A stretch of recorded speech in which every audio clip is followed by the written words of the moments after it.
Welcome to Public Court News. Goshamahal MLA Raja Singh వ్యవహారం బీజేపీకి తలనొప్పిగా మారిందా? బీజేపీలో కీలక నేతగా ఉన్న ఆయన పార్టీ అధిష్టానంపై అలకబూనారా? పార్టీ వ్యవహారాలకు రాజాసింగ్ అంటిముట్టనట్టు వ్యవహరించడానికి కారణమేంటి? గోషమహల్ ఎమ్మెల్యే రాజాసింగ్ అలకకు కారణాలేమిటి? Let's watch this story.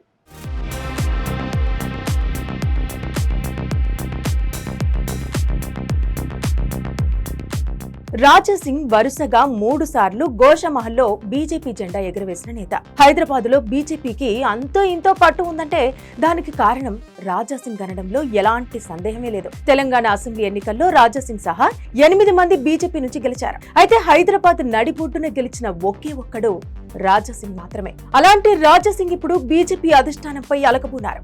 కొద్ది రోజులుగా బీజేపీ కార్యకలాపాలకు అంటిముట్టనట్టుగా వ్యవహరిస్తున్నారు. ఇటీవల తెలంగాణ బీజేపీ అధ్యక్షుడు కిషన్ రెడ్డి ఆధ్వర్యంలో జరిగిన రాష్ట్ర పదాధికారులు, ఎంపీలు, ఎమ్మెల్యేలు, జిల్లా అధ్యక్షుల సమావేశానికి సైతం రాజాసింగ్ గైర్హాజరవ్వడం పార్టీలో చర్చనీయాంశమైంది.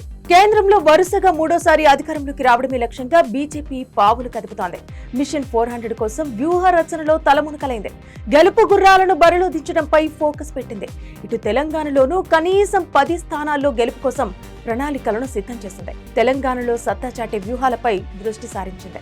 అయితే ఇటీవల జరిగిన అసెంబ్లీ ఎన్నికల్లో పార్టీ సీనియర్ నేతలు విజయం సాధించలేకపోయారు.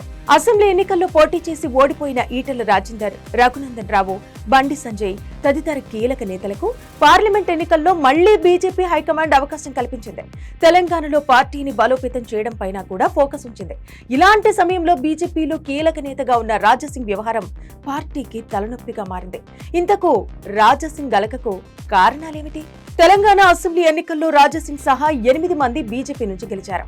ఇందులో 6 మొదటిసారి ఎన్నికైన వారు. దీంతో బీజేపీ సభాపక్ష నేత పదవిని ఆశించారు రాజాసింగ్. అయితే దీనిపై నిర్ణయం తీసుకోవడంలో అధిష్టానం జాప్యం చేయడంతో అసంతృప్తితో ఉన్నారు. అటు రాజాసింగ్ లోక్సభకు పోటీ చేయాలని భావించినట్టు తెలుస్తోంది. జహీరాబాద్ లేదా హైదరాబాద్ టికెట్ ఆశించారని సమాచారం. కానీ సిట్టింగ్ ఎమ్మెల్యేలు ఎవరికీ బీజేపీ పార్లమెంట్ ఎన్నికల్లో టికెట్ ఇచ్చేందుకు పెద్దగా ఆసక్తి కనపరచలేదు.